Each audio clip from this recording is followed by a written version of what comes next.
Magkasama po kami. Ayan. Clark. And me and Daddy. Bella, come here. Kompleto na po kami.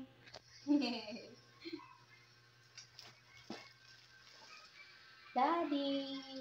Love. Look up here.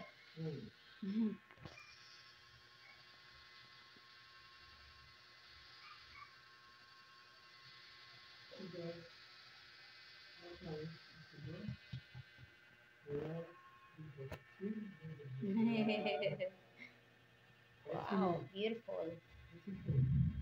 Beautiful Clark.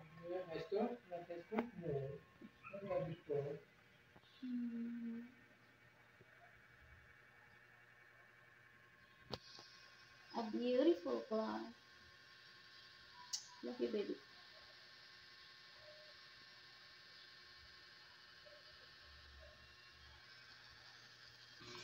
So guys, sobra po happy ng aming Clark today kasi magkasama kami nakaupo. Tsaka yan po yung gusto niya ngayon guys, na ilalab namin siya palagi kasi yung time namin nafe-feel niya talaga na meron na siyang pagsiselos. Nafe-feel na namin guys na meron na siya talaga siyang pagsiselos sa pusa namin kasi lagi namin binibigyan ng priority yung pusa.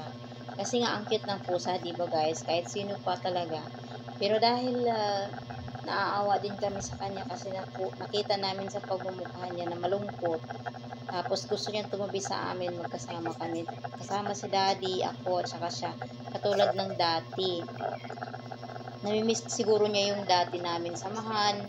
Yun, lagi kaming banding, kahit sa bed. Gusto niyang magpapakamot palagi. Wala pa yung pusa. Kagaya niya, no? So, ang cute niya guys. Kamot.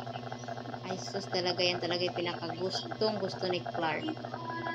Pretty boy, say you love me too. Oh my pretty boy, I love you like I. Pretty boy, I do. Take me inside, make me stay right beside you. Right beside you, Pretty boy, I love you like I never ever loved no one before you. Pretty boy of mine, just tell me you love me too. Tell me you love me too. Oh my pretty boy, I love you like I never ever loved no one. Make me stay right beside you. Okay, bye-bye!